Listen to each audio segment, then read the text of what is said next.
now, stand-up community subscribers and listeners from around the globe, it's time to Stand Up with Pete Dominic, where we ask the important questions that impact you, your family, and your community. Such as, does sending an e-card cover up my poor planning with amazing sustainability? And could my family's day at the beach be completely ruined by just one bite from a voracious parasitic sand flea? And now, the podcast host with an agenda more radical than Karl Marx coming out of the closet, Pete Dominic. Yeah, that is right, I guess. Thank you very much, Pico, and thank you for pressing play, for downloading, for subscribing, supporting with a paid subscription to this podcast. I do it every day, and I'm happy to have you joining me today. My guest, very special guest, David Frum, joins me today, senior editor of The Atlantic, a guy a lot of liberals love to hate, but I've grown to respect his principles and knowledge, even though I don't agree with him on a lot of things. We had a great conversation. We talked about everything from Tucker Carlson to the 1-6 Commission to the future of politics and the Republican Party in America. And we had a great conversation. I think you're really going to enjoy my talk with David Frum. Also, yesterday I spent a lot of the day working on a campaign to help get SSI funded by Chuck Schumer and Senate Democrats in the Build Back Better infrastructure bill, and I hope that you'll go share those posts. It might be too late. You might have already taken the money out. I'm very concerned about that. I'll play a little bit of the conversations I had with those who have disabilities who had at one point or another been on SSI. I talked to three very special folks yesterday about that, so please check that out.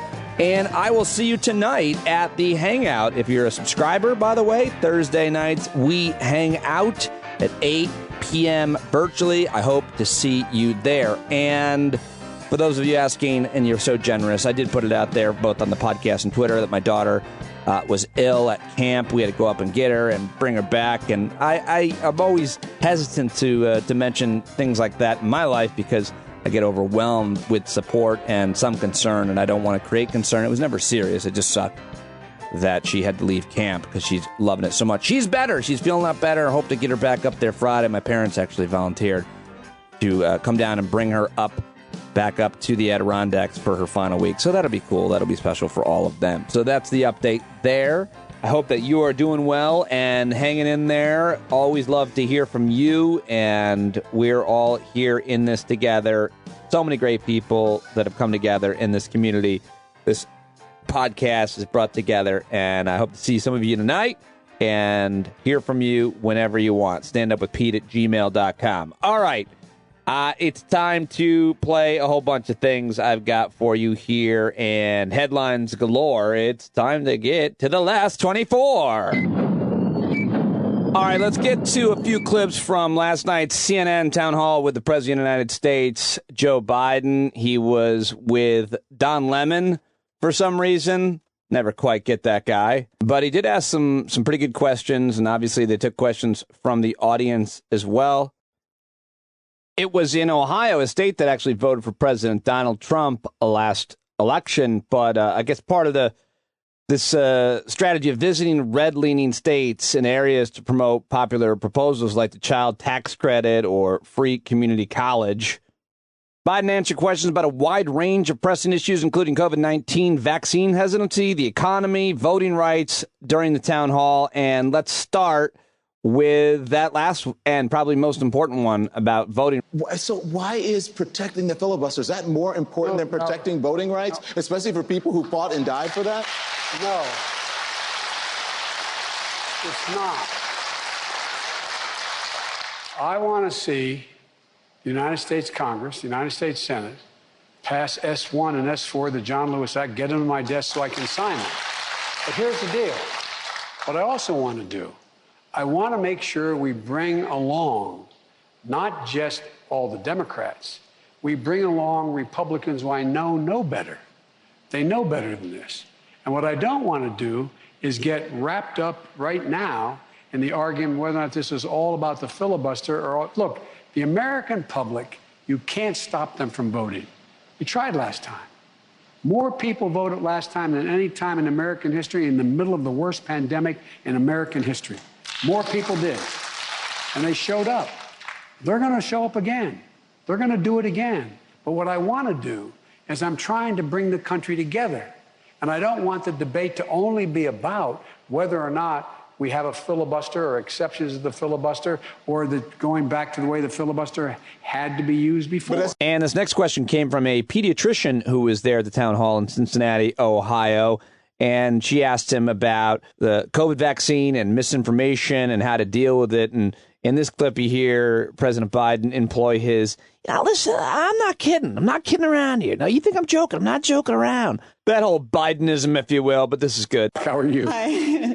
Thank you for taking my question, Mr. President. I am a pediatrician who utilizes social media to educate about health, and I'm very concerned about the rise in misinformation from the anti-vaccine community that is eroding trust in life-saving vaccines. Spread of this misinformation and declining vaccination rates could leave Americans vulnerable to vaccine-preventable diseases in the future. So what I want to know is, what is the White House doing to combat medical misinformation and to restore America's faith in science? What we're doing is, number one, restore America's faith in science, is listen to the scientists. No, I'm not joking. I mean, literally listen to the scientists. And not interfere, not rush anything. Just let the scientists proceed because they desperately want to get this right, number one.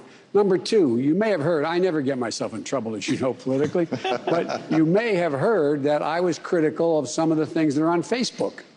And I was attacking Facebook. I wasn't attacking Facebook. There was a report out saying that something like 45% of the overwhelming disinformation on Facebook comes from 12 individuals. Yep. I said they're killing people. Those 12 individuals, that misinformation is going to kill people. Not a joke. Not a joke. It's like telling your kid, I tell you what, you're 4 years old, when you see a red light, cross the street. I mean, come on. And so what we're trying to do is use every avenue we can, public, private, government, non-government, to try to get the facts out, what they really are. And one of the things, Doc, that's happening that I'm feeling better about, I'm not being a wise guy now. One of those other networks is not a big fan of mine. One you talk about a lot. But if you notice, as they say in the southern part of my state, they've had an altar call, some of those guys. All of a sudden, they're out there saying, let's get vaccinated. Let's get vaccinated. The very people before this were saying, I shouldn't make fun of it. That's good.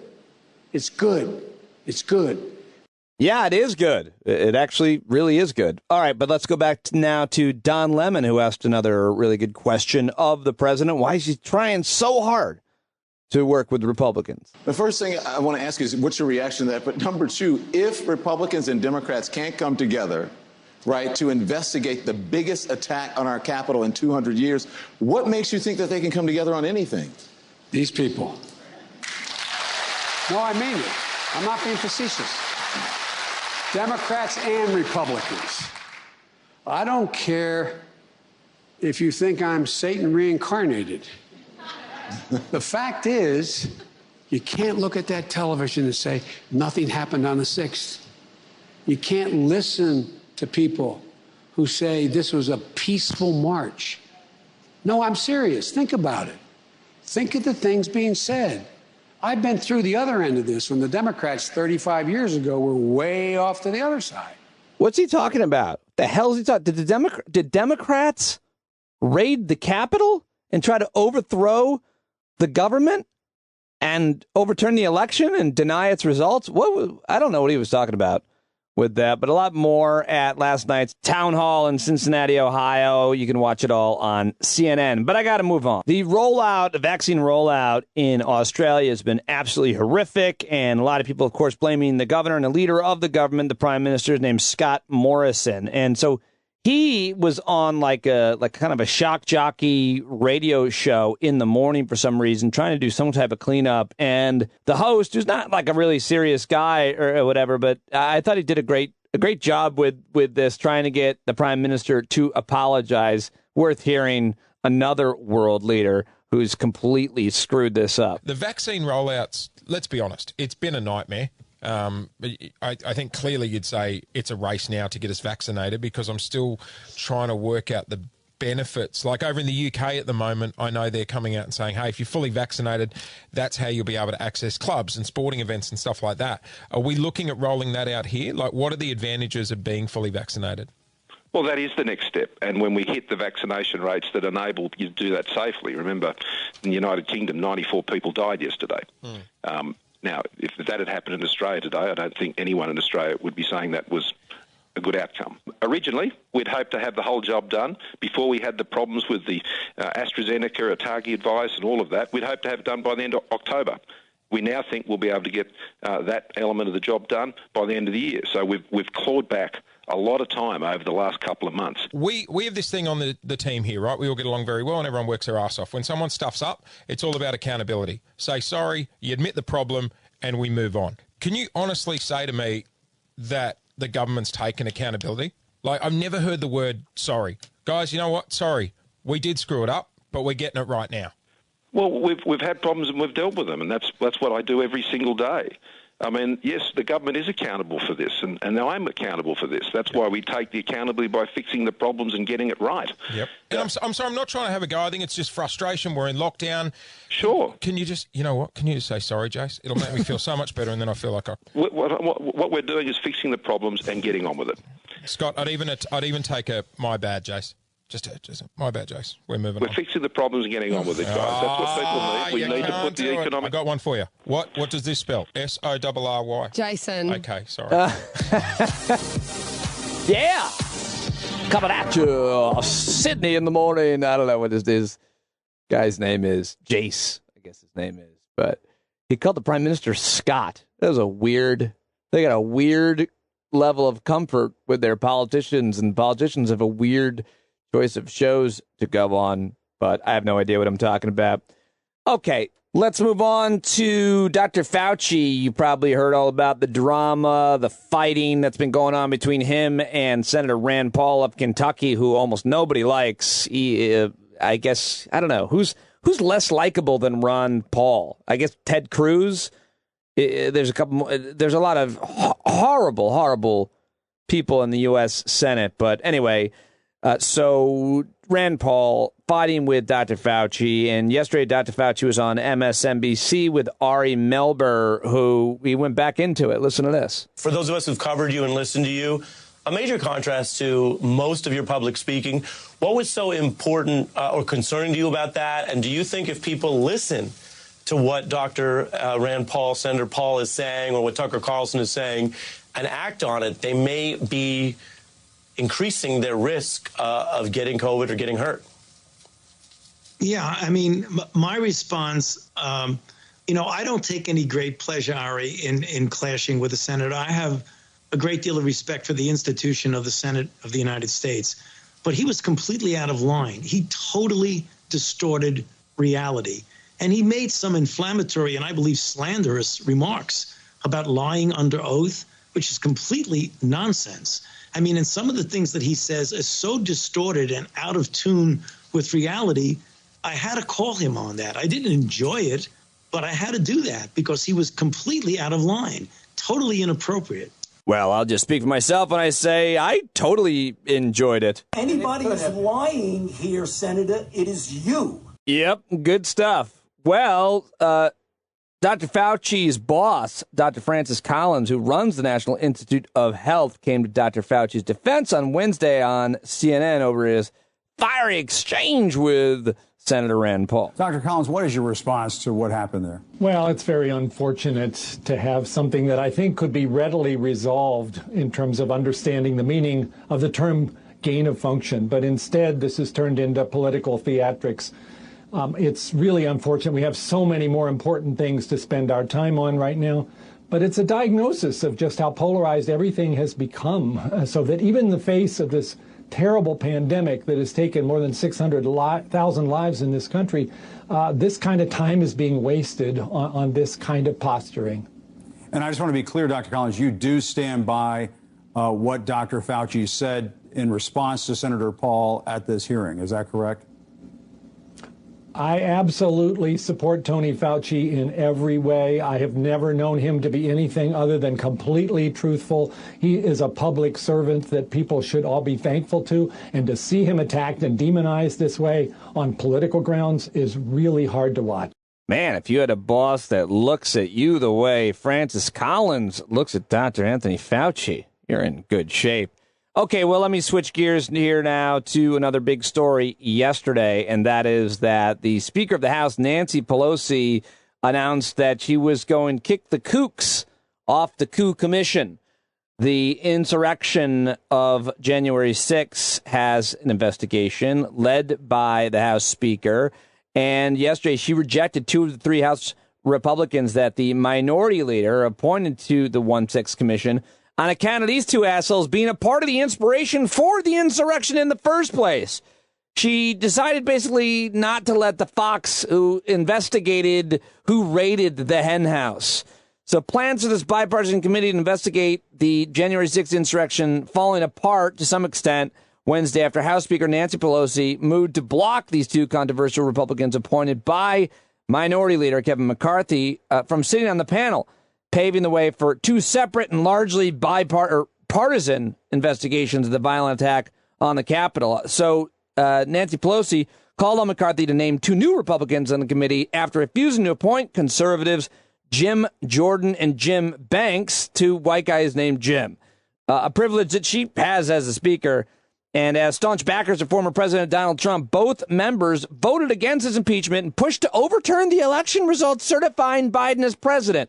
And Nancy Pelosi wrote in a statement, quote, with respect to the integrity of the investigation, with an insistence on the truth, and with concern about statements made and actions taken by these members, I must reject the recommendations of Representatives Banks and Jordan to select committee.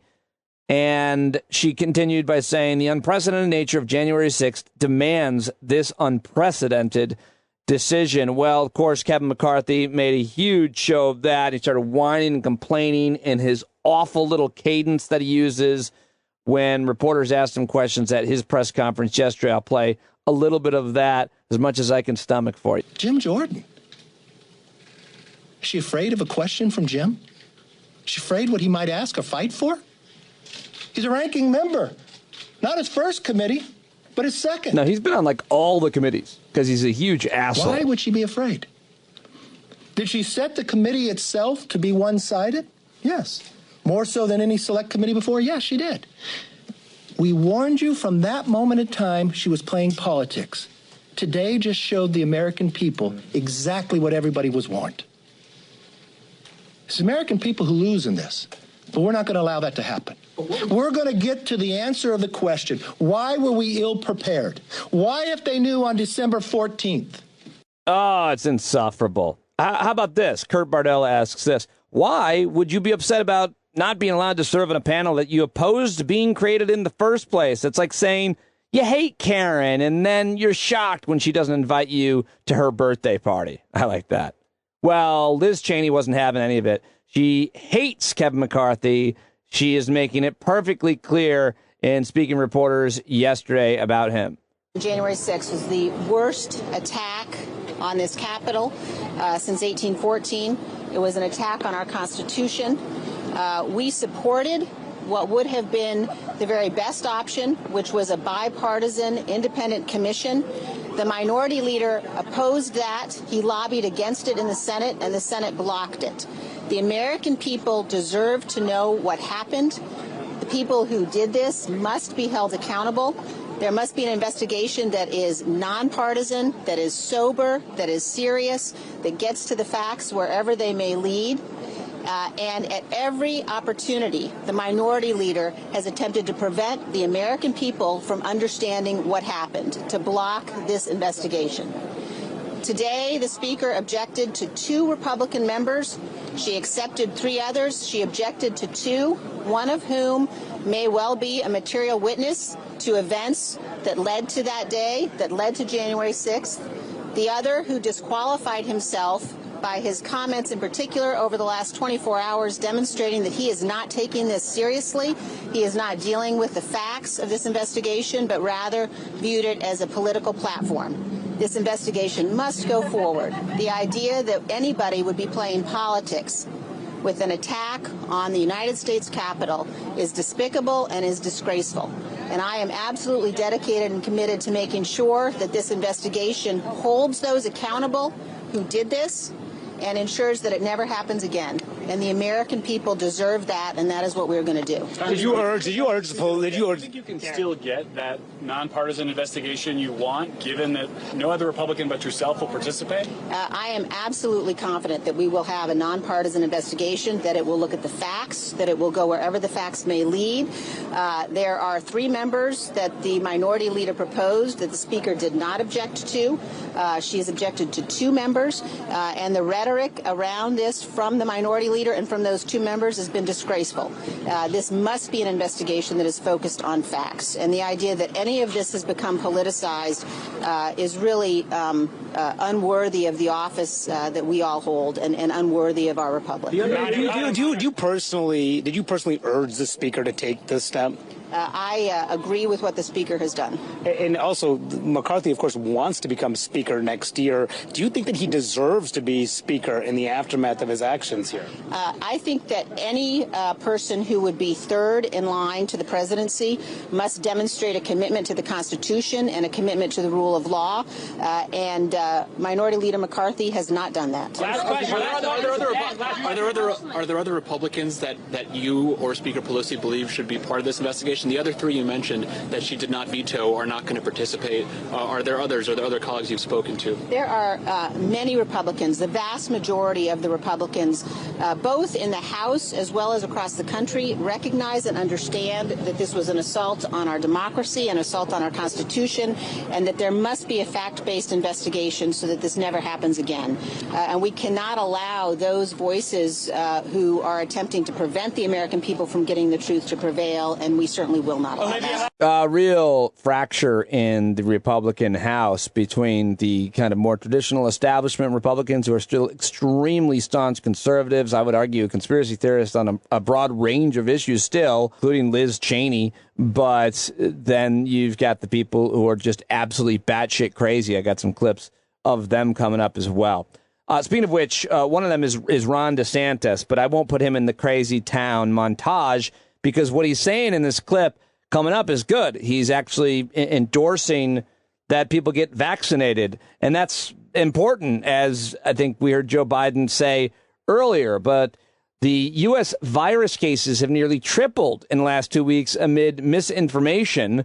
And Florida hospitals are returning to COVID-19 peak amid the Delta variant surge. Florida just reported almost 9,000 new cases of COVID-19, the most daily cases, folks, since February 5th, 2021 in Florida.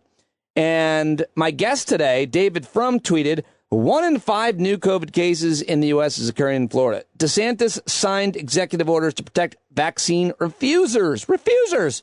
His fundraising letters attack public health officials like Dr. Fauci. He appears on Fox regularly to deny and minimize COVID risks, and yet here he is. So here's, I think, the most important thing with the data.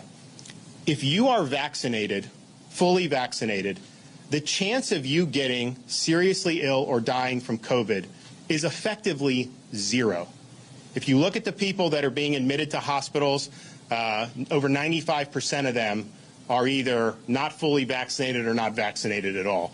And so these vaccines are saving lives. They are reducing mortality. Mortality in nursing homes since we rolled out the vaccines in December is down over 95% due to COVID. Mortality for elderly people since we rolled out the vaccines is down nearly 90%. And so we're proud in Florida that we put seniors first on that because they were the most vulnerable. We have 85% of our seniors that are vaccinated and about 75% of folks over the age of 50. We have no mandate. We've provided information to people, and we've been very honest about any data that comes out. I don't think so. I don't think that this guy has been honest about any data that comes out. As a matter of fact, he's tried to censor data from coming out so that policymakers could make good decisions from things like guns to education to viruses. So that's a pile of bullshit, which is why I had to end it there. And lastly, I really like this clip from MSNBC. Scott Galloway was talking to MSNBC's Stephanie Ruhle, who is a big cheerleader of the rich when it comes to finance. She came from, I think, CNBC, and she traveled like very far and made it very public how far she had traveled in the middle of nowhere, I guess, was it Texas, to watch the billionaire launch himself into the sky.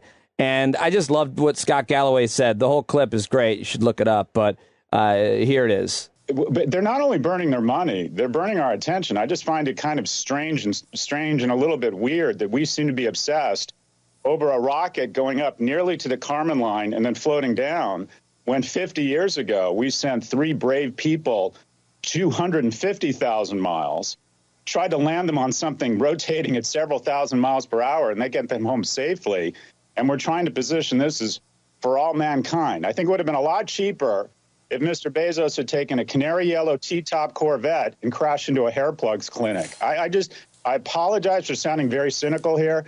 I don't understand what the achievement was. I don't know. Of all the commentary I heard around the billionaires in space so far, I really did think that that's the one that resonated the most with me. Well, that's the more serious analysis that I found yesterday, but now it's crazy time. Now it's crazy time. All right, just some of the crazier things that were said yesterday. Here is right-wing conspiracy theorist, racist, just a piece of shit guy. His name is Charlie Kirk, and on his show, which has like millions of viewers, he said that it's possible that more people have died as a result of the vaccine, of getting vaccinated, than of COVID.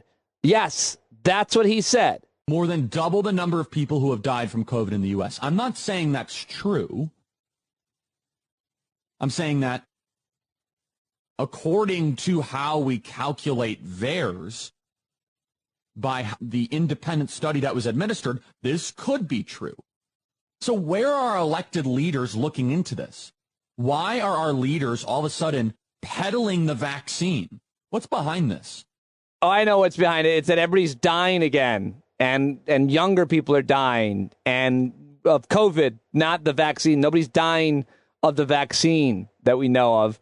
And so that's what's behind this. From Hannity to Steve Scalise to so many other right-wing, you just heard DeSantis touting the vaccine. It's because a lot of people are dying again. That's why. And now let's head over to even more crazy town. It's Newsmax, where, well, could it be more crazy than Charlie Kirk? I don't know. Who knows? Who decides such things? Anyway, it's some Newsmax racist asshole who calls it the China virus, talking to potentially the dumbest Congress person that we've ever seen, Madison Cawthorn, who said all kinds of weird shit about Joe Biden and his wife. China virus cases on the rise all over the country, as a matter of fact. Shouldn't the Republican Party hold Biden accountable for putting America in reverse when it comes to the China virus? You know, I would love to have a congressional inquiry to understand exactly what Joe Biden's reasoning is, but unfortunately, I don't think he can find his way to Congress. I'm talking from a very objective standpoint here. You know, I think we should indict Jill Biden. I'm not saying indict in terms of criminal, but I'm saying that we should call her out for being so cruel to her husband. The man is clearly mentally unstable. He's having some form of degradation of his mind, and they are putting him up here to be assaulted by the greatest debaters the country has to go against him. And right now, his mind simply cannot handle it. So, Chris, you know, as much as I'd love to question Joe Biden, I really want to question whoever is really calling the shots right now, because I don't think Congress or the American people truly know who's behind the scenes pulling the strings of Joe Biden.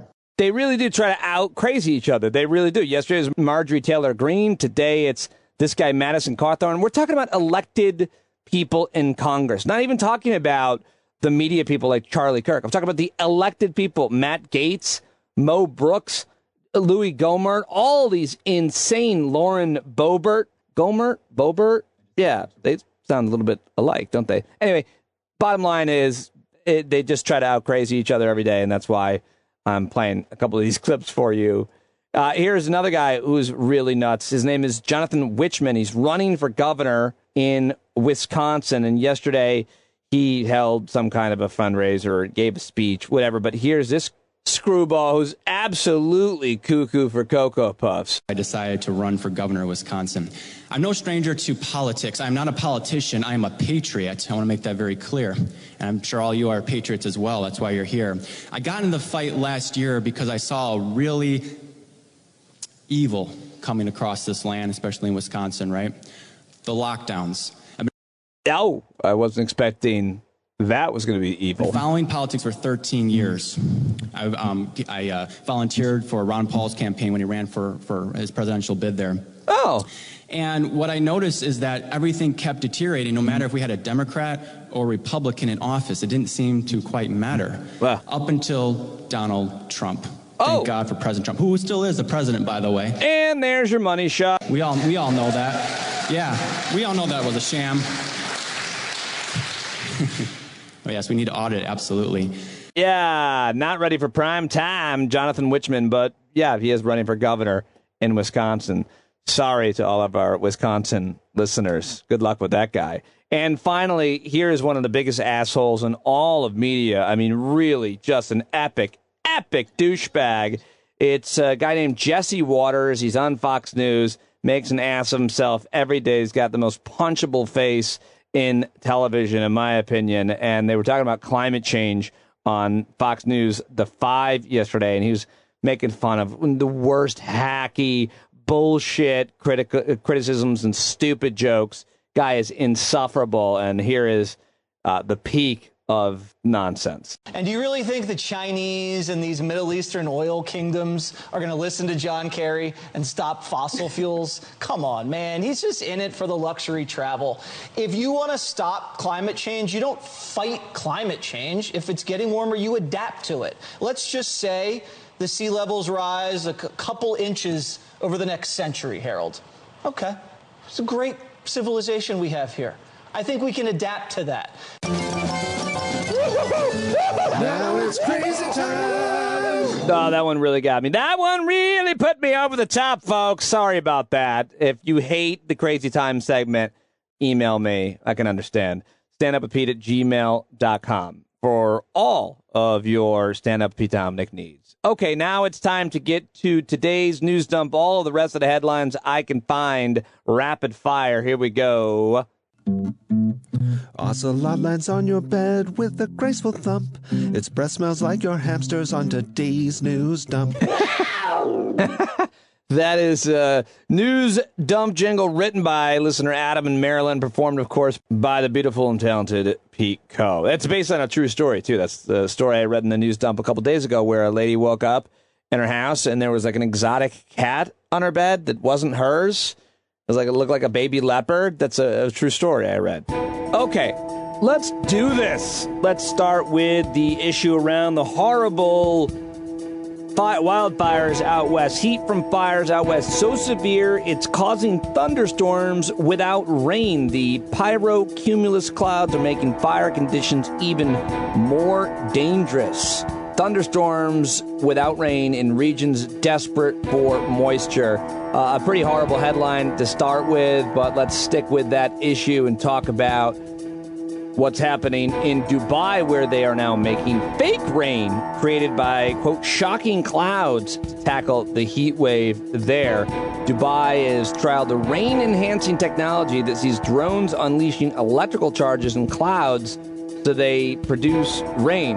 Okay, good luck with that. Now let's head back to the U.S. and specifically Chicago, where they have approved the creation of a new civilian police oversight group. Chicago City Council voted 36-13 in favor of creating a new civilian police oversight panel that will provide more power to Chicago residents, which is part of what activists want to see in police reform. I hope it works there. That's a really interesting story to follow. YouTube has taken down videos from another world leader. This is the crazy guy from Brazil, Bolsonaro. They have taken down videos from his channel on YouTube because he has been citing coronavirus misinformation. How about that? YouTube Wednesday removing videos of Brazil President Jair Bolsonaro citing its policy against spreading coronavirus misinformation. Good for YouTube. Bad for Bolsonaro and Brazil, though. Now let's head over to Saudi Arabia, where dozens of women, for the very first time, are standing guard in Mecca to help secure the Hajj annual pilgrimage, according to Reuters. One female soldier told the news agency that she joined the forces in honor of her late father, who also served in the military. They're trying to help modernize the Saudi kingdom by allowing women to do things without men's permission. Great job. You guys are doing, you're really moving into the 1600s. Congratulations. Now let's head down to Australia, where they're celebrating because they've just been selected to host the 2032 Olympics. If there's still a world, the Olympics are going to be in Brisbane, Australia in 2032. How about that? A former general secretary of the U.S. Bishops' Conference, Monsignor Jeffrey Burrill, has resigned after sexual misconduct allegations. Who's surprised? I'm looking around. Nobody has their hands up. Apparently, the priest engaged in serial sexual misconduct while he held a critical oversight role in the Catholic Church's response to a recent spate of sexual abuse and misconduct scandals. Okay, well, yeah, another day, another horrible headline out of the Vatican or the Catholic Church. Now, this is a better headline, I suppose. A whole bunch of states' attorneys general have announced a landmark $26 billion settlement over the opioid epidemic. 4 major drug companies have agreed to a landmark $26 billion settlement to resolve thousands of lawsuits from state and local governments over the opioid crisis, announced on Wednesday by a coalition of states' attorneys general. Attorneys general. Yeah. So that's really good news. States have 30 days to decide whether to accept the deal. Local governments will have 150 days per NPR. And finally, on today's news dump, this is a great story out of Long Island, which I never say. But yeah, Wednesday morning, a runaway bull still on the loose in Long Island after it escaped, guess from where? The slaughterhouse. Yeah. Tuesday morning, a 1,500-pound bull broke through a fence just before slaughter and took off. Run, man. Run for your life. Bull's got a few more hours to live. I love it. Inspiring. Never say die, bull. All right, that is all I've got for you on today's news dump. Coming up, David Frum is about to join me, but I'm really excited also to tell you about this new app that I'm really enjoying because and I'm very happy to be working with them because like a lot of you, a lot of men especially, I avoid going to the doctor in general, and definitely during the pandemic. I haven't had a physical in over a year. I haven't been to the dentist in over a year. I haven't been to the eye doctor. I probably should go to the eye doctor. I should just go to the doctors. And I think I need probably a colonoscopy. But now that everything is kind of opening up, it's time to catch up on your health care, everybody. And the best way to find doctors, download the ZocDoc app. It's free. It's the easiest way to find a great doctor. Instantly book an appointment. With ZocDoc, you can search for local doctors who take your insurance, read verified patient reviews, and book an appointment in person or video chat. I love this app. Never wait on hold with a receptionist again. Whether you need a primary care physician, dentist, a dermatologist, a psychiatrist, eye doctor, any other specialist, ZocDoc has you covered. Go to ZocDoc.com/standup right now and download the ZocDoc app to sign up for free. Every month, millions of people use this awesome app, ZocDoc, and I'm now one of them. It's my go-to when I need to see a doctor, and I'm going through it right now, and I'm going to go do a whole battery of everything I need to do, and you got to check it out. It's really easy to use. I'm using ZocDoc, and you should too. ZocDoc makes healthcare easy. Now is the time. I'm telling you, if you don't know it yet, I'm here to tell you, now is the time to prioritize your health. Go to the doctor. Stop being scared. Go to ZocDoc.com/standup and download the ZocDoc app to sign up for free and book a top-rated doctor. Many available as soon as today. That's ZocDoc.com/standup. All right, it's been a crazy week. I haven't been able to get two guests on every show the way I like to, but on the shows where I've only had one guest, they certainly have been great. Yesterday, Wajid Ali joined me, and today I've got David Frum back on the show. Frummy has been joining me for years at SiriusXM. We used to hang out in Aspen at the Aspen Ideas Festival, where I always tried to get him to smoke pot with me. And I've always just had a good rapport with him, and there's been kind of a mutual respect there. He's always been kind to me, and I thoroughly enjoy talking to him. I think he's a super smart guy. He's written 10 books. He's a Canadian-American who is also, I think, but still what you would call a classic conservative. He's been active in both American and Canadian politics, former speechwriter, of course, for George W. Bush, and he's got degrees from Yale University and Harvard University, and like I said, he is Canadian and American. His wife is a politician in Canada, Danielle Crittenden Frum, and I'm very excited to have him on. He's a great guest here on the show. We talked a lot about Tucker Carlson. We talked about the 1-6 Commission, the future of the Republican Party, and more. It's always a really enjoyable time. I know a lot of people have issues with him and his role in the Bush administration. I understand that, but I think he's always worth reading and talking to. Super smart guy who has been a staunch critic of Donald Trump, wrote 2 books about him as well. I'm very happy to share my conversation with him right now. David Frum, everybody. How are you doing? It's been too long. You're in Canada, I guess, Canada summers? I'm in Ontario right now, sitting on a porch looking out at Lake Ontario, about 30 miles from across the water from Rochester and Syracuse. This is a part of the world where people think the greatest mistake the United States ever made was ending prohibition. Because Go ahead. A man with a motorboat could make a living. I saw it packing its bale of drugs. That joke. That is amazing. That's hilarious. Was there a lot? Was that really a passageway that between Canada and the U.S. where they were bootlegging it? This was not one of the major passageways, but it was a passageway because you could go across Lake Ontario and land in upstate New York. And it's very sweet, actually. At our local marina in the little town, there's a big sign from the government of Canada that says, you have entered an international port. If you have anything to declare, please dial 1-800. And then there's the number of Canada Customs where you can declare whatever it is you brought from the American. Is anyone it's just lonely people calling. Yeah, I don't have anything to declare other than my loneliness, and just wanted to prove that somebody was on the other end of this line. That's hilarious. Yeah. Wow, you guys are really worried about security there. Yeah. It's a pretty quiet place, but my wife's family started this project, and we've been coming here now for as long as we've been married, which is a long time.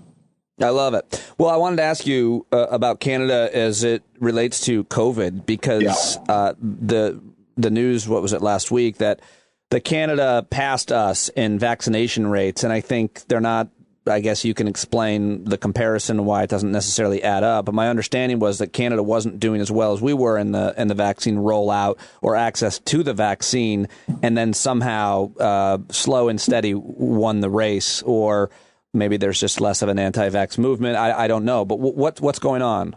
Well, it has real lessons for the United States. Canada and the United States are such similar societies in so many ways.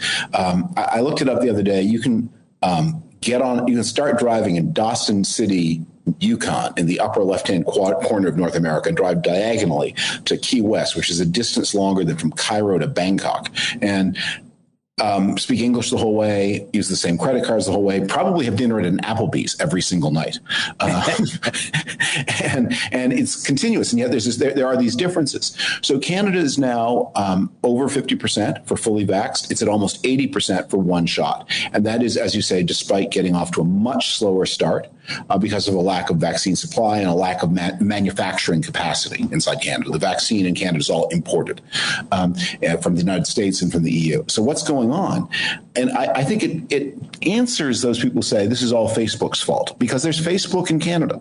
And yet Facebook in Canada doesn't seem to have the same negative impact on vaccination than Facebook is having in the United States. But that's because you don't have anybody in Parliament saying not to get vaccinated, and you don't have anybody on TV. So that's a great point. But if you just go by the other 2 points, yes, Facebook is doing damage, I think, and we can talk about what they could do about that. But the other damage is the Trump movement and Republicans in Congress and people on Fox News and all the other right-wing corporate networks or podcasts or wherever else. I mean, isn't that the big difference?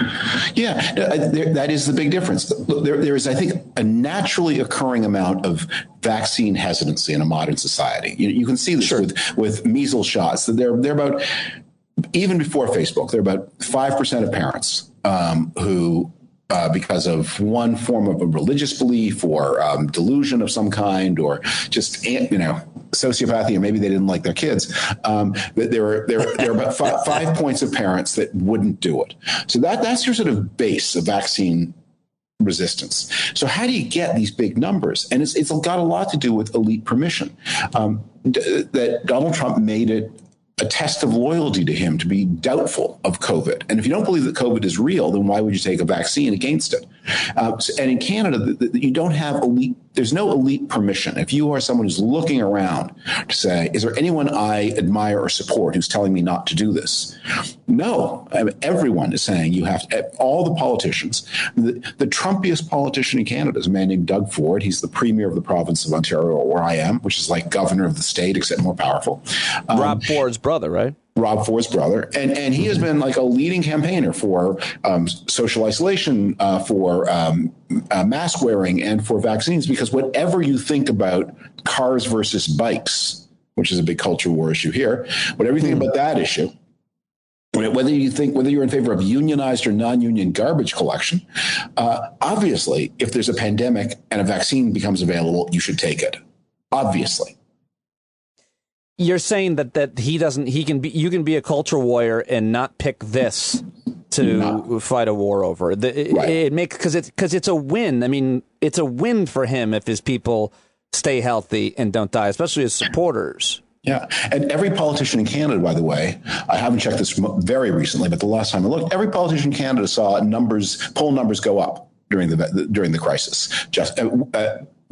Conservative politicians like the premiers of Alberta and Ontario, the Liberal national prime minister, Justin Trudeau, their numbers all went up because look, voters, most of us are reasonable people. We understand we're not asking you to be perfect. We're just asking you to do an adequate job. I think one of the things in a pandemic, Andy Slave quoted, I said this to him and he quoted it in his new book, is it's very hard during a pandemic to get an A because you're dealing with so many unknowns and imponderables and the problems are so hard. But it's not so hard to get a B because you just have to be a moderately responsive, moderately empathetic person, and people recognize you're doing the best you can. Yeah, well, at first I thought you were talking about actual school-age kids, and I'm like, no, my daughter's got the best grades they ever got because everything was open book. Everything. I mean, it was constant cheating. Yeah. You just kept your phone off the camera and got the answer. My heart goes out to everyone's school-age kids. I mean, early in this crisis, I'm going to forget now. I think it was David Geffen who Instagrammed himself on his yacht. He was isolating on a yacht, and there was a lot of blowback for that.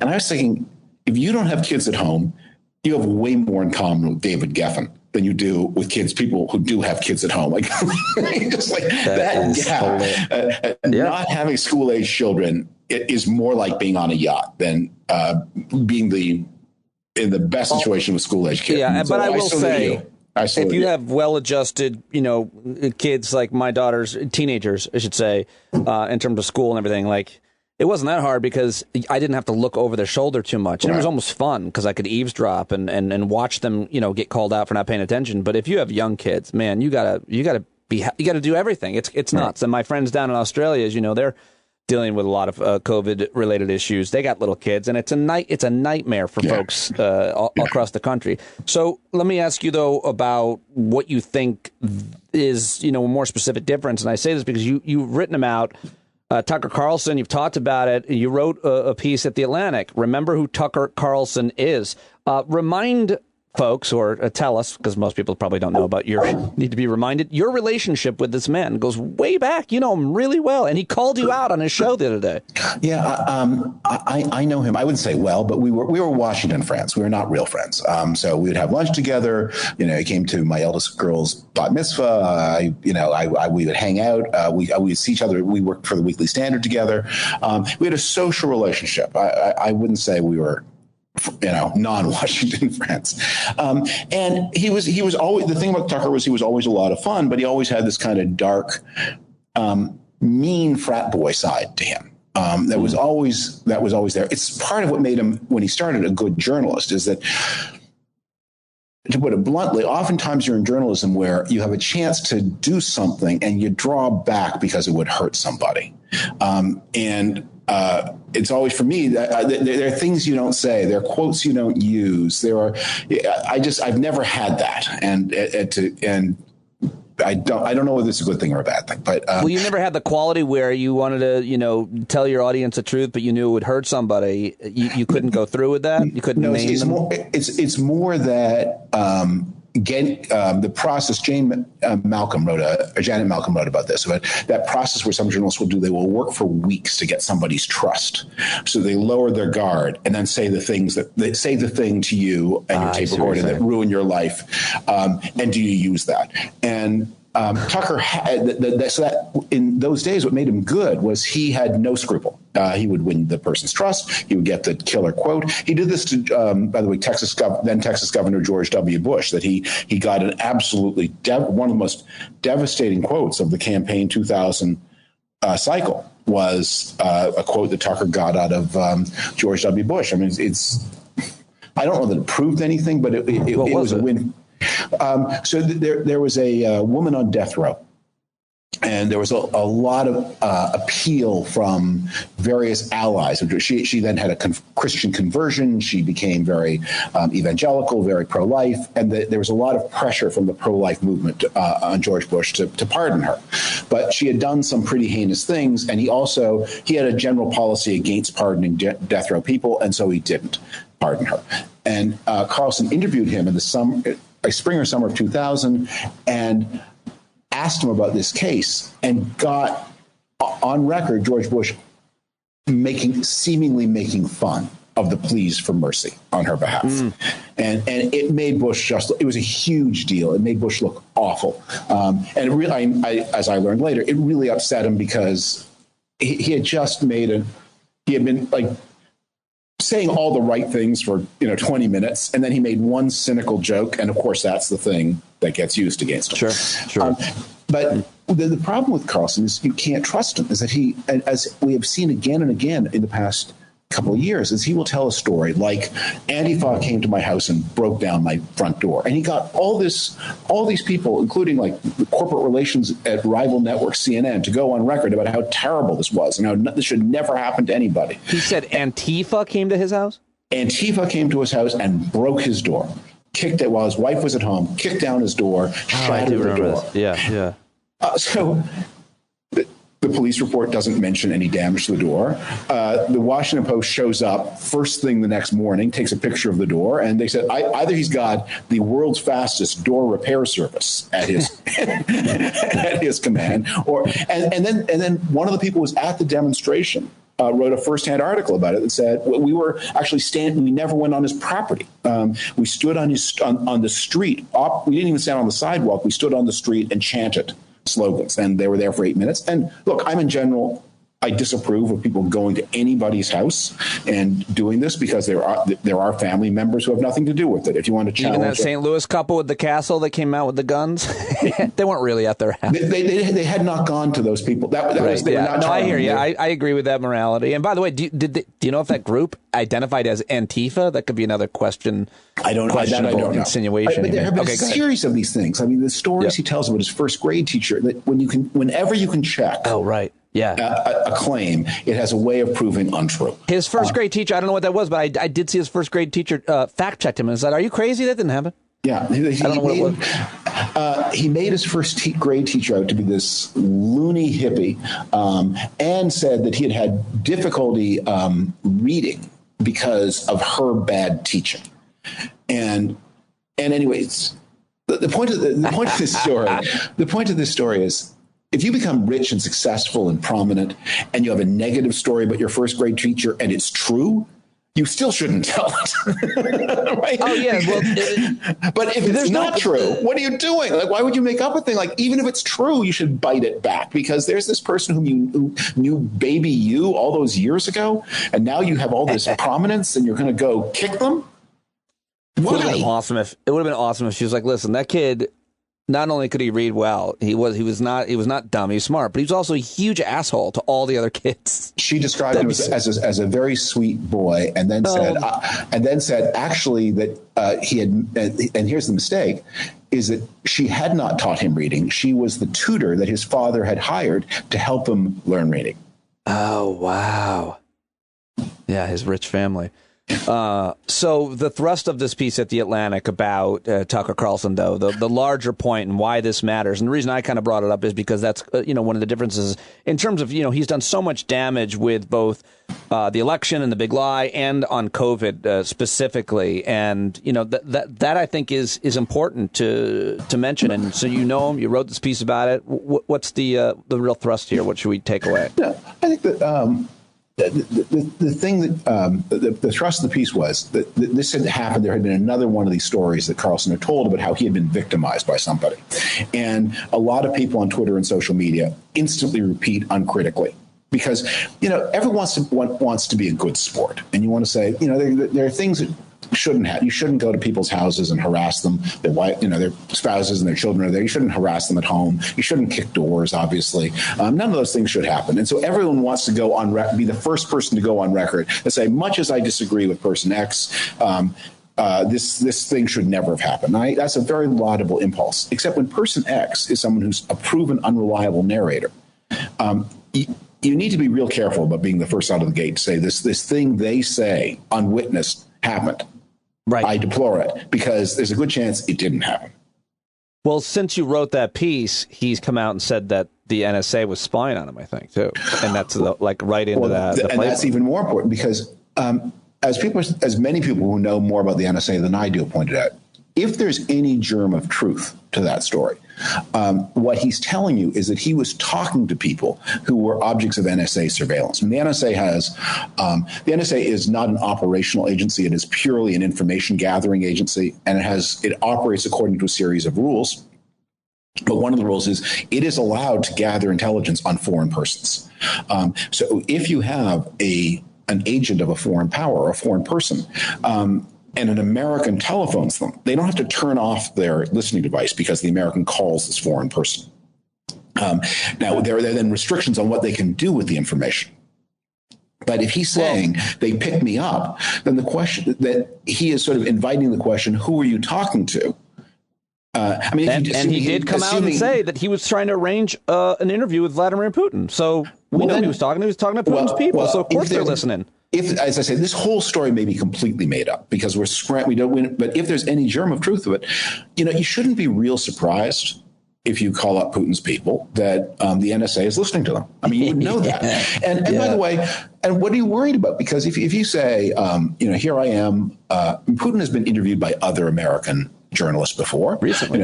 Here I am calling on behalf of NBC, CBS, CNN, and we're trying to arrange an interview with President Putin.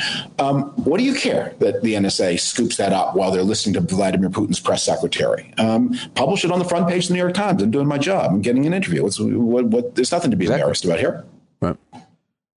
So Tucker Carlson, let me ask you about another guy, very prominent Republican who well, I believe as well, who's running for Senate in Ohio. His name is J.D. Vance, and he was very critical of Donald Trump for a long time, and he's since deleted the criticism on Twitter, and he's changed his tune, and he's not even, I don't think, close to the front runner and winning the primary. I think that guy Josh Mandel might be have a better shot as of now, and yet he is still really selling out to Trumpism because it would seem that that's the only way that you can win, at least in Ohio, as a senator, maybe arguably most states as a Republican senator, to win a primary. But you know this guy, and what are your thoughts on him doing that? He seems to have compromised all credibility. For what? Well, first of all, in Ohio, it's a three-way race, and the person who gets less attention is maybe the likeliest to win, and that's a woman named Jane Timken. And she's a past chair of the Ohio Republican Party, and she has been active in Republican work for a long time. She's a very impressive person. She's a well-known lawyer in the state, and she's married to a very prominent Ohio family. And she's been a little bit more under the radar, but I think she's the one who's actually going to the chicken dinners, and she doesn't do stunts like lighting masks on fire, but she just knows everybody's name, and that may turn out to be really the decisive thing in the race. So it is a three-way fight, and oh, wow. Her husband is a former CEO of a steel company in Ohio. Yeah, and he's had, it's a very distinguished family. I think one of his uncles was ambassador to the Federal Republic of Germany. I mean, this is a distinguished, in the tradition of the Tafts and others of these old, moderate Republican public service Ohio families. So she may well be. I mean, Mandel catches social media attention all the time because he does one outlandish thing after another. And the story of J.D. Vance. But she also presents herself as a staunch supporter of President Trump, according to Wikipedia. I mean, right. I don't. Yeah, she has done that. It's a little hard. I mean, in the case, she was so close to John Kasich and was a supporter of his and was chair of the Ohio Republican Party under John Kasich and supported Kasich in 2016. So, yes, everyone is reinventing, but she has got certain limits of dignity about what she will and won't do. And it's also probably true that, like a lot of staunch Republicans, she's a little more warmly disposed to Donald Trump. She would have liked the tax cut, and she would have liked the steel quotas. So that's good for her family. And so, she would have but she's not doing the stunts. So J.D. Vance, he's a remarkable person. I mean, the reason I think the media world is interested in him and not interested in the silly stunts by Josh Mandel is Josh Mandel, the candidate in Ohio, is he's a kind of a joker he's not a substantial person. So if he demeans himself, who cares? I think many people know J.D. Vance, and he wrote an amazing book, and he's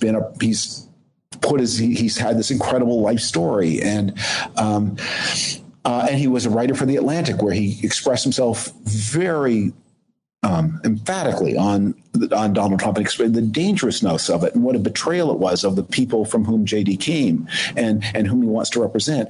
And that if Josh Mandel compromises himself, so what? If J.D. Vance compromises himself, that is a human tragedy, because you are watching the compromise by someone who really is worth something. And by the way, who is young and has many more chances to go on to the U.S. Senate or to the governor. Well, do you think he's compromised himself? It looks like he's compromised himself already at this point by falling in line and supporting Trump and Trump agenda, which, by the way, I'm looking at all three of these candidates, all of them in like the first line of their Twitter bio. And this is to a larger point. If you're running as a Republican, you have to say, I support the Trump agenda, whatever. And therein lies the issue that you are an expert on. What has become of the Trump Republican Party? It's just a cult. Yeah. Well, it's not surprising that you have to say, I support the agenda.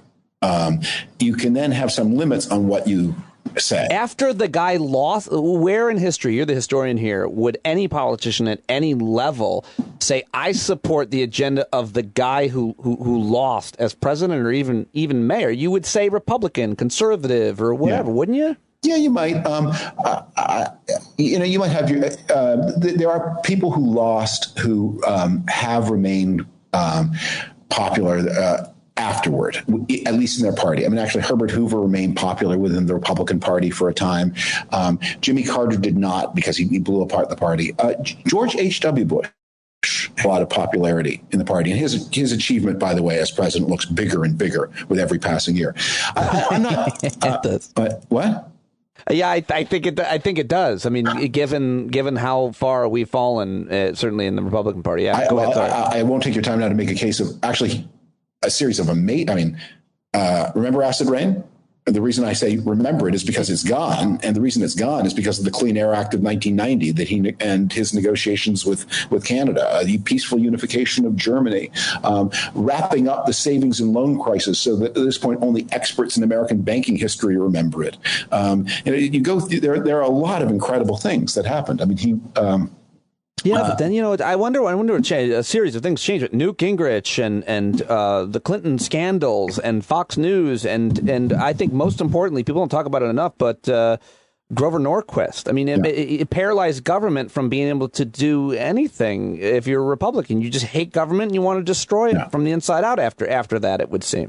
Well, there were important changes in the ecology of the Republican Party that meant he couldn't keep his grip on it.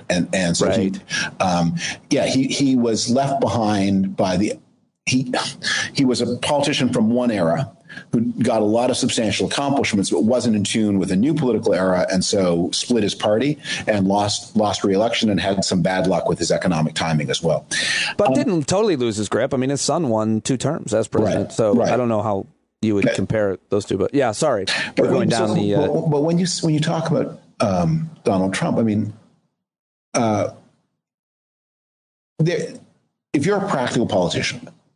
I never blame practical politicians for working around practical realities, but you can work around them in ways that honor your own convictions. And if your convictions are as eloquently expressed as J.D. Vance's were, that Trump was, I mean, he literally compared him to heroin, is a destructive force, and especially destructive to the constituency you want to represent. The people JD comes from, he's so proud of, the hard scrabble people, and especially the southeastern part of Ohio, people who haven't had, who've been a little bit left behind by changes in the modern economy. And if you recognize this guy is taking advantage of them, understand you have to work around that, and that's difficult. But there are things you don't have to do and say, and so that makes me. But I'm not mad at him in the way that a lot of other people who comment on this. I'm just heartbroken because I really have a lot of respect for him. When do you get mad at people? Like, what is your kind of ethical? Like, I watched or listened to the whole debate with Bannon, and I had so many thoughts about, like, or I should say assumptions about what you were thinking. He's a very charming guy. He knows how to work an audience, and yet I mean, I partially, I think, got fired from Sirius because I told the executives when he wanted to come back after leaving the White House that he was an anti-Semite. I said, he's an anti-Semite. And I appealed to Jewish executives, and we argued. But to me, it feels like you think that about him. He's filled with hatred. He's a leader of hatred. And it feels like, for me, whether it's like, at what point does David Frum say, you know what? I can't respect you as a person anymore. I understand what you're saying about J.D. Vance. That's different. But where is your threshold where you go, you are a dangerous, horrible, evil, influential person? Well, I certainly have said things like that. I probably think them more often than I say them because you have to weigh what you say and what are you going to accomplish by saying it. You also have to always question when you want to make things personal. And I think one of the big problems with the social media world is it drags us into making things personal. And so, I mean, look, Bannon. I tried to drag you down. At what point does David Frum start calling names? And you're saying, listen, I try to be a class act. I don't know who that's going to serve, and I want to be better than that. I want to be the change I want to see in there. I appreciate that. But I didn't say that in a self-congratulatory way. But you do have to ask yourself, as a journalist. So another Canadian story. So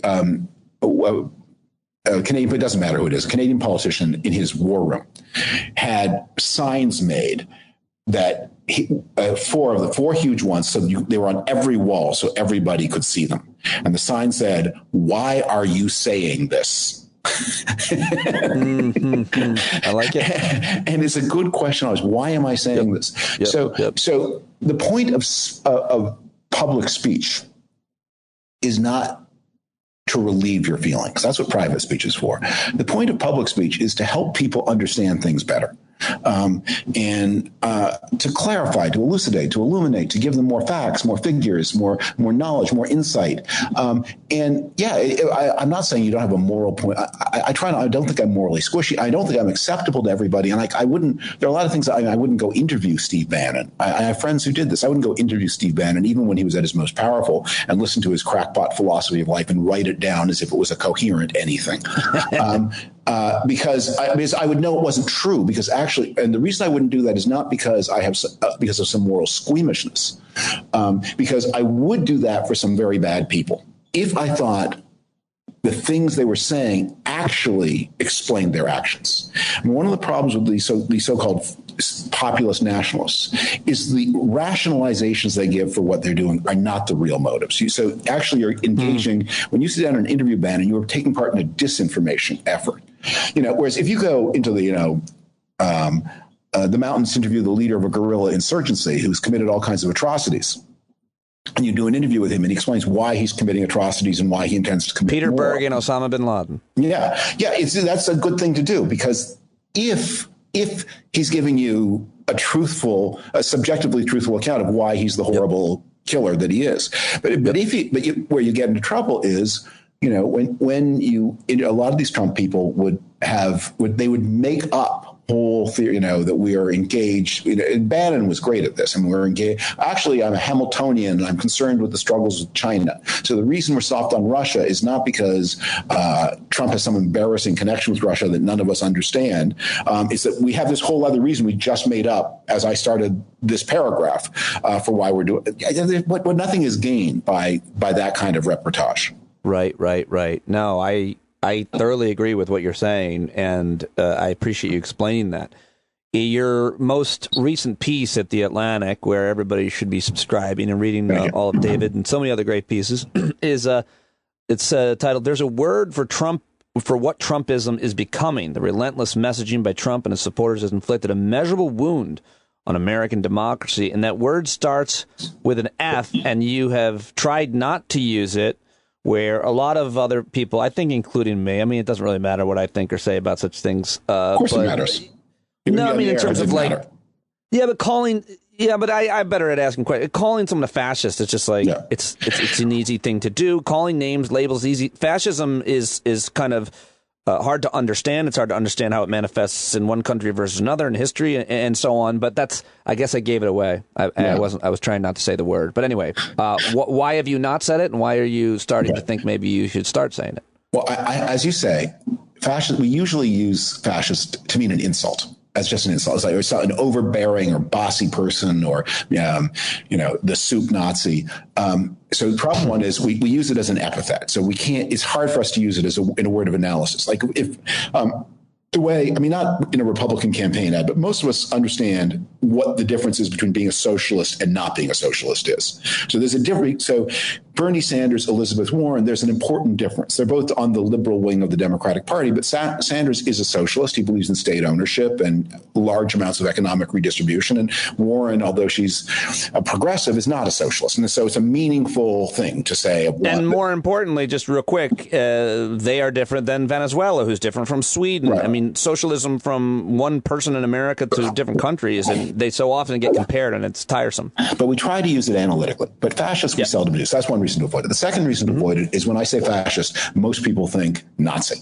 And because they don't remember that there were fascist movements all over Europe and Latin America in the 1930s. And the movement that post-presidential Trumpism most reminds me of is Juan Perón in Argentina. And the last reason I don't like to use it is because while Trump was running in 2015-16, and while he was president, actually, I've got one more reason why I don't like it. While he was president, he led a big coalition that included a lot of different elements, including like Jane Timken, that Republicans who, for one reason or another, made their peace with Trump. And maybe they didn't like him or disapproved of this or that aspect, but they were in the coalition. And the last thing, of course, is that Trump himself is above all things a crook. And he's driven by his crookedness more than by any kind of ideology or anything like that. But I'm talking now post-presidency, post-January 6th. We have a movement that is actually embracing political violence as an acceptable tool. And I think the thing that put me over the edge of being willing to use the F word to describe not Trump the man, because I think he's a crook more than anything else, and not Trump in office, because there were a lot of things going on. There are a lot of moving parts. But the post-presidency, because there was a big Twitter thread that went viral in the pro-Trump world, read aloud in Tucker Carlson, endorsed by Donald Trump Jr., retweeted by all kinds of people, that offered a series of rationalizations for why January 6th was pardonable, understandable, and maybe even acceptable. And when you're defending attacks on the institutions of government in order to take power, we're into a different world. And look, that's a different thing. There was a lot of carnage in the summer of 2020 with, the people did attack courthouses and did smash windows, but they were not. When you attack a courthouse in Portland, Oregon, you're obviously not trying to seize state power. That's not a way to do it. But when you attack Congress in the middle of a count of the electoral vote with a view to stopping the count, you're trying to use violence actually literally to take state power. And if you defend that, we're into a different world. Yes. I mean, the comparison between the two has always been kind of hard for, I think, people to understand, but they're constantly talking about the damage that had been done by activists. And you could first of all say, really, were those activists? Were they really Black Lives Matter protests that were necessarily causing damage? Who knows? But even if you concede that they were, what you're saying matters. They weren't trying to they wanted police reform. Don't make any excuses for them. If you kill somebody while robbing a bank, you're a very, very bad person and you deserve to go to prison for the rest of your life. But that's a different thing from if you kill somebody in an effort to take power. It's a different kind of crime. And we condemn both and their punishments. But look, there are 330 million people in the United States. There's going to be a statistically predictable number of criminal acts. And we hope it's small, but they're not threats to the society. Right. If you kill someone, the victim is the victim and their family and members of the community to some extent. But if you kill someone in the attempt to take over an entire organization or state, that affects all of its citizens. I mean, you've seen it throughout history. So you're punished more heavily for killing a police officer than for killing other people. And that's as it should be, because if you kill a police, you are actually interfering with the ability to have a society at all. You write in this article, since the era of redemption after Reconstruction, anti-government violence in the United States has been work of marginal sects and individual extremists. The American Islamic State supporters were never going to seize the state, and neither were the Weather Underground, the Ku Klux Klan killers of the 50s and 60s, Puerto Rican nationalists, the German-American Bund, nor the Communist Party USA. But this, you were writing in this article, this is different what Trumpism is becoming. Yeah, because all those other, and then they did use violence. I mean, the Puerto Rican nationalists in 1954 shot up Congress, and I think killed somebody and hurt others. But that was, as terrible as that was a true terrorist act inside Congress. But again, they were not trying to, they had no idea that they were actually going to take over the government of the United States. They were making a statement through murder, heinous. But this, what happened on January 6th was, and the fact that the plan was so stupid shouldn't blind us to how sinister it was. Right. I mean, it was a stupid plan. It was there are people on the left and the right who will defend it by saying, "Look, there was never any chance it was going to work." I said, yeah, I agree. There's obviously never any chance. I mean, it couldn't work. Even if they succeeded beyond their wildest dreams, even if they got Mike Pence at gunpoint and tortured him until he said the magic formula they wanted him to say, they wouldn't have. They were wrong. Torturing the magic formula out of Mike Pence would not change. Donald Trump would still cease to be president on January 20th, and Joe Biden would be president. It was a dumb plan, but the plan was to use violence to disrupt the count of the electoral vote and thus to keep Donald Trump as president of the United States. But when you say it didn't work, it did not work to overthrow the election. But it did work to, as some people are saying, create an ongoing insurrection and continue with the lie around the election, and it's created a tremendous amount of doubt. And you write about those details in this article as well. So it did work to create a movement that is continuous and has created so much question among so many Americans about the security of our elections, and to create these new laws to make it harder to vote. Right. It did do that, and it raises the question of, will they be back? Will this happen again? And will this happen again, especially at the state level? and the comparison here is, as you nicely quote, to the wave of violence by white Southerners in the 1870s, where they destroyed the Reconstruction governments. And none of that happened in Washington, D.C. That happened in states and counties where, by violence, reactionary groups took power and kept power. And I think that's one thing I fear. Another thing I fear is we could be in a situation, and this is a more realistic scenario, where the Republican Party becomes so tainted with extremism that it becomes unacceptable to the big majority of Americans. And then we're in a situation like California today or Italy in the 1970s, where, yeah, you have two parties, but one is locked out of the system because it's too extreme. And so the other party governs all the time, and the result is things get very sloppy and can even become quite corrupt.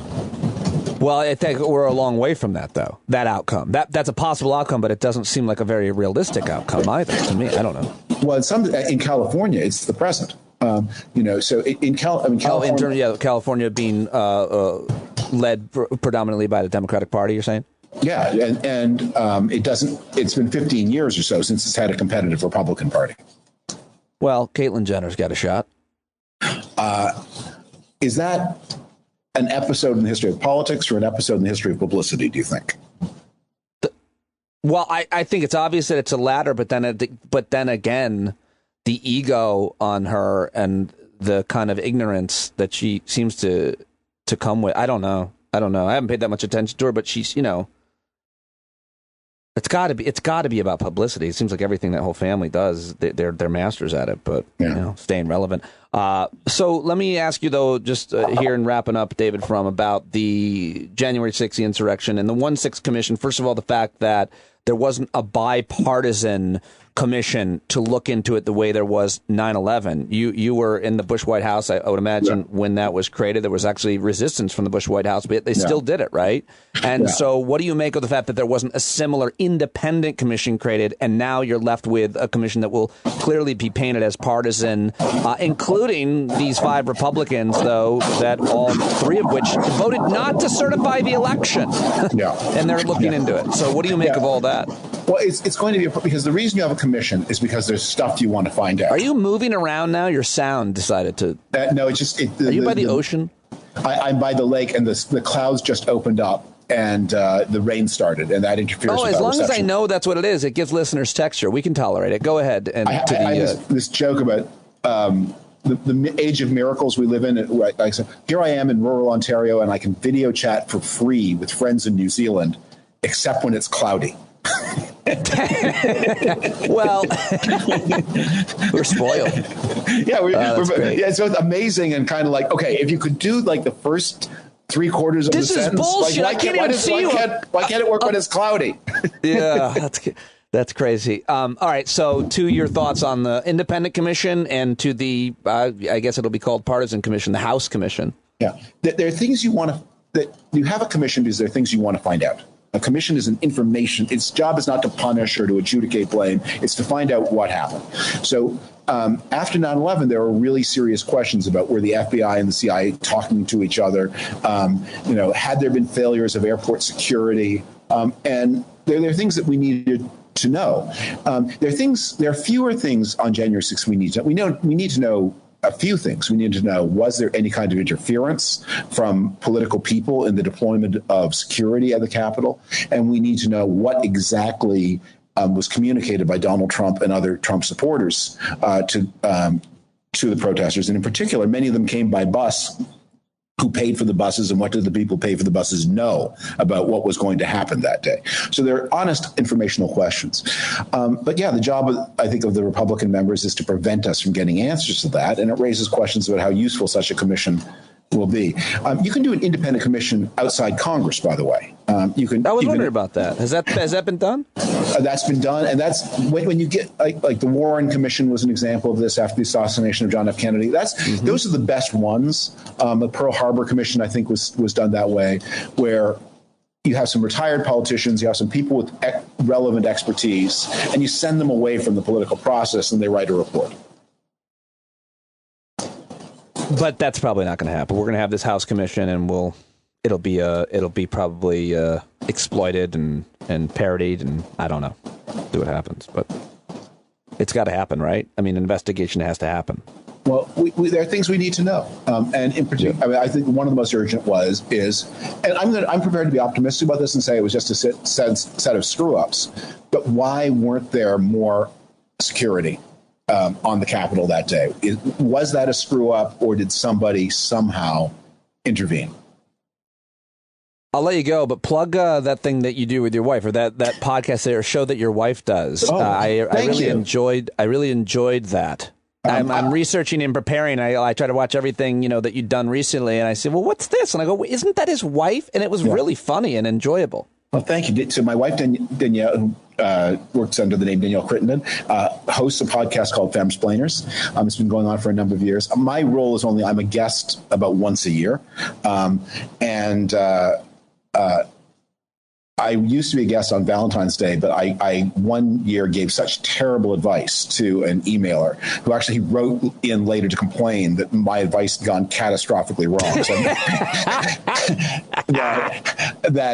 this time Danielle invited me back on Father's Day on the theory you can't screw that. Fatherhood you know something about. You can't screw that. Oh, but it was really funny talking about the kind of presents that you get on Father's Day and your annoyance with meat thermometers was really. Yes. I thoroughly enjoyed the rapport that the two of you obviously have, because you've been married for a while. I would imagine. We've been married for 33 years. So yeah. Well, I'm gonna go listen to more of that and learn more about Danielle. Thank you very much for joining me. It's always great to talk to you. I really appreciate your time today, sir, and thanks for being flexible around my whole running off to pick up my daughter. All right. Well, thank you for your hospitality, and thanks for bearing with the weak rural Wi-Fi and the weird rural weather. I love it. I loved all of it. Thank you, sir. All right. There he goes. David Frum, everybody. What do you think? Go tell him that you heard him on the show, and that'll mean a lot. I think for whatever reason, I don't know what it was, but it was one of the most listened to episodes of the podcast the first time he joined me. And so always a big hit. Great to have him on. And love to have him back at David Frum on Twitter. Go let him know that you enjoyed him here on Stand Up. And that's all I've got for you on today's episode. Thank you very much for joining me, for supporting me, for being along the journey with me and the members of the Stand Up community. Hope to see you tonight at the Hangout. That's 8 p.m. There's a link in the email, patreon.com/Pete Dominic. If you aren't already a subscriber, go over there now, sign up, and you can hang out with us on Thursdays at 8 p.m. That's it. I'm out. Thank you very much for tuning in today. Tell your friends, give a review, and I will talk to you tomorrow right here on Stand Up. And now take it away, John Carroll.